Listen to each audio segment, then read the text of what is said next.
Welcome back. My name is Chris Dunn and I'm the Director of the Hydrologic Engineering Center. This is the second part of a four-part series where we introduce you to HEC's Watershed Analysis Tool, or HEC-WAT. Specifically in this presentation, we are going to introduce you to the flood risk analysis compute option found within the WAT. So in previous presentations, we talked about the need for systems and watershed approaches with risk analysis. We introduced you in a basic way to what HEC-WAT is, and in this presentation, we're going to talk about the flood risk analysis compute option and why we developed it. And then in the next presentations, we're going to talk about consequence and performance metrics that the FRA compute option develops and talk about how they are similar to what HEC FDA produces. We'll give you some field implementations, and then we'll talk about the challenges and solutions to running a piece of software like HEC-WAT with the flood risk analysis compute option. So to further meet the requirements of USACE policy and the new requirements brought on by Major General Walsh and Major General Temple, HEC began to develop a flood risk analysis compute option for HEC-WAT. This compute option provides a systems and life cycle approach to plan formulation for assessing risks and uncertainties in simple systems as well as complex interdependent systems. Before we go on, I want to note that everything you see in black are things that the WAT can do, and everything you see in red are things that the WAT will be able to do. So right now, the WAT cannot do a life cycle approach. However, that's the goal, and eventually the WAT will be able to do that.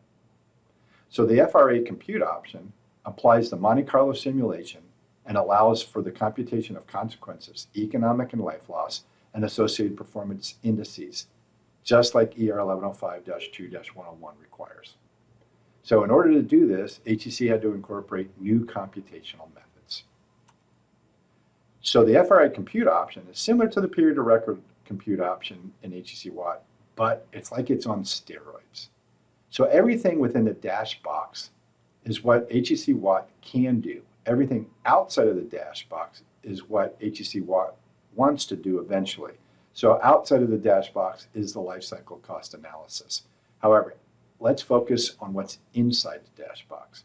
So inside the dash box, the WAT starts just like it did in the period of record analysis. It simply orchestrates the running of the various models in a sequence. So it does that through the various plugins. So each piece of software has its own plugin. So to start on the left-hand side, the Hydrologic Sampling plugin. What that allows you to do is sample precip, snowmelt, temperature, those types of things. Anything parameter that you would want to put into HEC HMS, then the Hydrologic Sampler can sample those parameters and then make those parameters available to HEC HMS. So once those parameters are available, HEC HMS can pick them up and then run. And then just like in the period of record analysis, then HMS sends its results down to the DSS, and then those results are available for any other piece of software down the road in the WAT. So example, HEC ResSim can pick up the HMS results. So can RAS, so can HEC FIA. So note that in the middle of the box is the fragility curve sampler. The fragility curve sample allows you to sample your levee fragility curves. And that data is then available for RAS for overtopping or possible failure prior to overtopping. So that RAS can then compute how much water goes into the interior area versus how much water goes downstream. And once the area or the information is available from the WAT, that can then be used by HEC FIA to compute its consequences. And then ultimately, you have a performance metrics plugin, which allows you to compute your expected annual damages, your conditional non-exceedance probabilities, your long-term exceedance probabilities, and your annual exceedance probabilities. Ultimately, it will also allow you to compute your expected annual costs, but that's part of the life cycle approach and still not available yet. So again, the FRA compute option is very similar to the period of record compute option, except it runs and it does many, many, many simulations. So how does the FRA compute option actually work? So for each project alternative, a single instance of the project life cycle, for example, 50 years, is simulated by sampling precip or annual maximum flood events. So two ways to sample your hydrology for the duration of the life cycle. So it samples the system-wide fragility curve. So everywhere you have a fragility curve, it samples those for each event. It samples the precipitation or the hydrology and the hydrograph sets or shape sets. And then it routes the hydrographs downstream so that at each consequence area, system failures are based on the hydraulics and the fragility curves. The hydrographs will get adjusted as dictated by spills failures based on the hydraulic model, and you determine flow and stage at all consequence areas. So very much a systems approach. Two-dimensional spreading can be performed in areas where needed. So if you have consequence area and you need to have a 2D model and 2D spreading to compute your damages, you can. So the computation of damage and life loss is done for all consequence areas, and then you do that over and over and over again for thousands of events. So this slide shows you in a picture what the previous slide detailed in text and uses the first of the two hydrologic sampling methods. In this case, we start by selecting a flow frequency curve, and then we sample the natural variability across the exceedance probability axis. Then we intersect the flow frequency curve to obtain our peak discharge. So once you have the peak discharge, that's great, but ultimately you don't just need the peak discharge, you need a hydrograph so you can compute the volume as well. So once we have the peak value, the peak discharge value, we then move to the left and we sample the hydrograph shape sets. Sampling the right shape set, then we can have a full hydrograph that includes the representation of the volume. Once we have the hydrographs, that then goes to the reservoir, and the reservoir analysis can be performed, the channel hydraulics can be performed, and the levee behavior is then evaluated. Ultimately, you get a stage. That stage is at a particular consequence area. You have a spreading model if you need one, and inundation mapping occurs. The inundation map is applied over your structure inventory, and you can compute the damage to your structures. So that is how you compute damage for one event. But you need to do that many, many, many thousands of times, and we're going to show you that more as we go through the slides. So in this particular slide, this is the second method we sample your hydrology using the historic record. Here we use this method for the Columbia River Treaty Study. And what I like about this particular method is that you don't have to worry about your coincident frequency of one event and another event because you're actually sampling what occurred. You're sampling history. And so essentially you put all your events into a bucket that happened historically, and then you simply pull those out of the bucket one at a time. And then if you don't have large enough events, you can also put in your probabilistic events like your 100-year event, 200-year event, 500-year event, and those will be sampled out of the bucket as well, just not as frequently as your events would be sampled. But ultimately, when you do this, you get a period of record. And so this is just 20 years of a 50-year life cycle, and you can see these are the hydrographs for the various events. The red hydrograph is at one location, the green hydrographs at another location, the blue hydrographs at a third location, and you can see that they are all timed consistently because they are from the historic record. And so you start out, you pulled out the 1962 event, you then throw that back into the bucket, you sample, you pull out the 1965 event, throw that back into the bucket, and then the 32 and the 95 and so on and so forth, including your probabilistic events as well. And so this is another way that you can generate 50 years of record for your life cycle analysis for your hydrology. So now that you have the hydrographs, either done from a flow frequency curve or through sampling your historic record, you now have hydrographs everywhere throughout the basin where needed. And so in this case, what we're looking at here is the Tri-Cities area in central Washington, Pasco, Kennewick, and Richland. There happens to be a nuclear power plant in that area, and we're interested in knowing how frequently that nuclear power plant might get wet.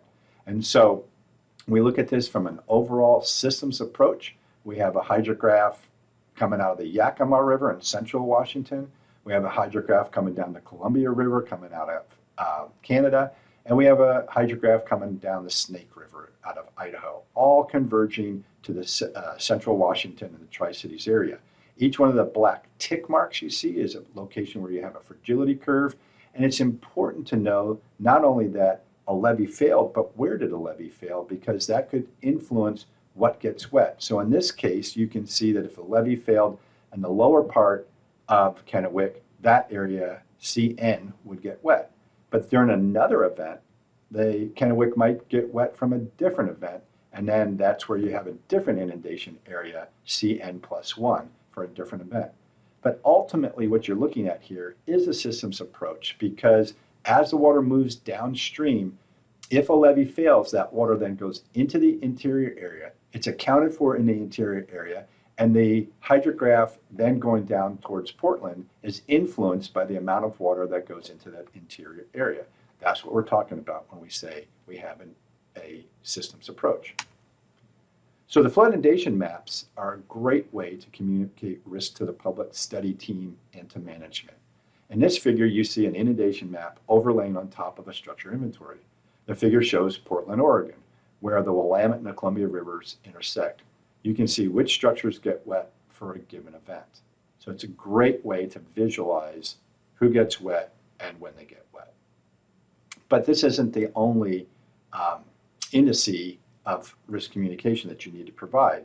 Just like in FDA, HEC-WAT with the flood risk analysis compute option performs a lot of economic and performance metrics, or computes your economic and performance metrics. Those are annual exceedance probability, or the likelihood of getting wet at a given location across all events, including system failures. There's the assurance, or the conditional non-exceedance probability, the ability of your structure to protect you from a given event. There's long-term exceedance probability, the likelihood that you're going to get wet in 10, 30, or 50 years. There's risk maps, and there's also life loss. All of these things can be computed with HEC-WAT with the flood risk analysis compute option. And again, these are the metrics required of ER 1105-2-101. So, how does HEC-WAT compute your expected annual damages? Again, we start with the upper right-hand corner of the screen with the flow frequency curve. We have the mean curve in green and the uncertainty bands in red. So you have the possibility that the flow frequency curve that we want to sample could be found anywhere within those uncertainty bands. So we sample within uncertainty bands to give us one example of the flow frequency curve. When you do that, you are representing the knowledge uncertainty. So let's do that. Okay. The more gauge data you have, the tighter your uncertainty bands, and therefore the less uncertainty you would have. We are then going to hold this band constant for 500 events. That represents one realization. And in order to obtain our expected annual damages and the distribution about our expected annual damages, ultimately, we're going to have to obtain many samples of the flow frequency curve. However, for right now, let's use the one flow frequency curve that we just selected. Each event that is sampled along the exceedance probability axis represents your knowledge variability, your natural variability. So we are sampling both knowledge uncertainty through a flow frequency curve and natural variability across the exceedance probability axis. So we are representing epistemic and aleatory uncertainty. It is a nested sampling process because we are going to sample many flow frequency curves, and each one represents one realization, but we will need many representation of that flow frequency curve to obtain the expected annual damages and the distribution about the expected annual damages. So let's proceed. So now that we have the flow frequency curve, what's next? Well, what's next is, just like we showed before, we need to choose across the exceedance probability curve, and we pick up one peak discharge. Then the next thing we do is we sample the hydrograph shape sets. And again, we come across sampling the hydrograph shape sets. Now we have a volume that we can then send down to the reservoir. The reservoir has its own uncertainties associated with it, as we talked about before. And so the reservoir analysis computes, then sends its information downstream to the hydraulics model, HEC-RAS, and then along with the levee behaviors and levee potentially failures, we can figure out where the water goes into the interior area, when and if it does. If it does, then you have a spreading model. That's the 2D spreading model from HEC-RAS. That then goes into the interior area, gives you an inundation map. It applies that inundation map on top of the structure inventory, And then when you do that, you can see which structures get wet and how much damage is computed through the HEC FIA. And ultimately, for that one event, we now have one damage. But remember, we're going to sample that flow frequency curve 500 times, and that is but one realization of the flow frequency curve that you could get by sampling within the uncertainty bands or the red areas in the flow frequency curve.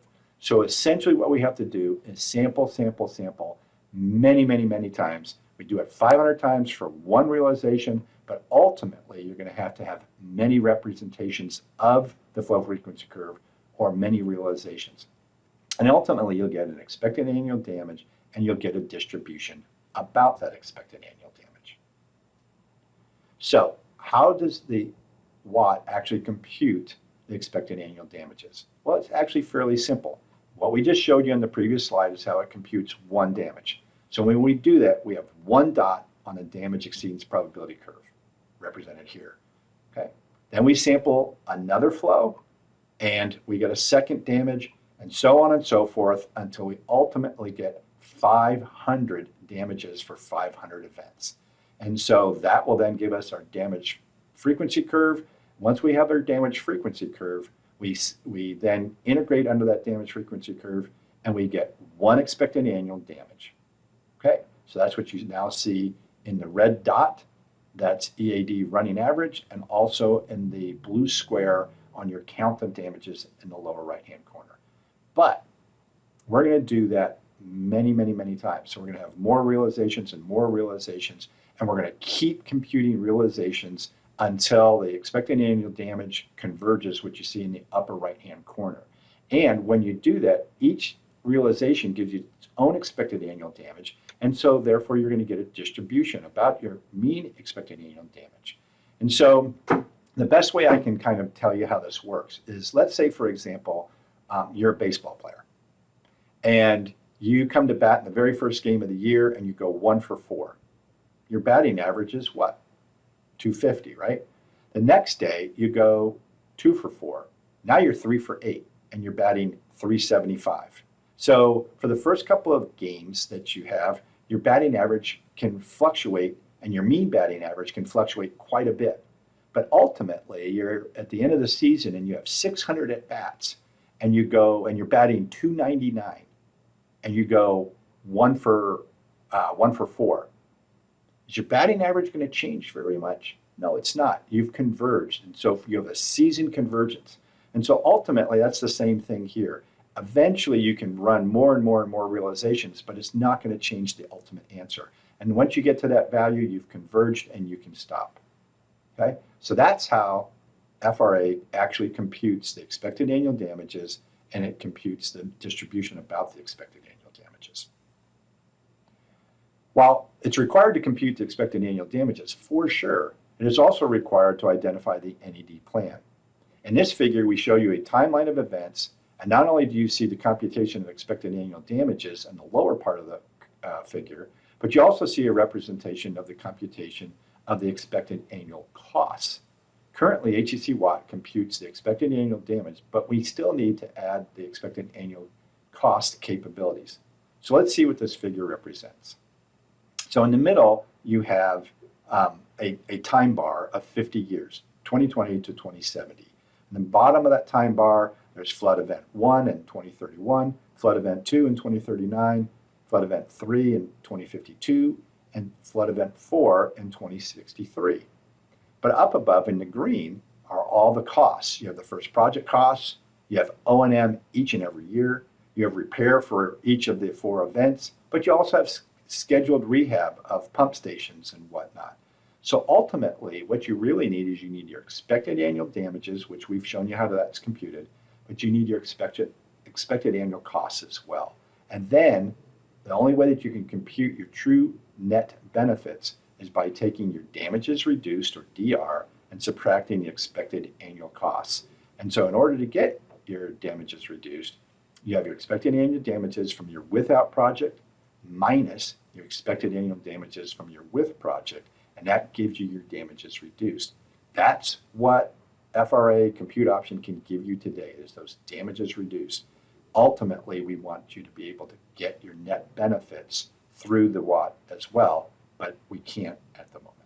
But we're going to get there. So, we have completed the second of 4 presentations in this series, introducing you to HEC-WAT. In this presentation, we introduce you to the flood risk analysis compute option available in WAT. Now would be a great time to capture any questions you have on this session, and we can discuss them in our last discussion session. Thank you. See you next time.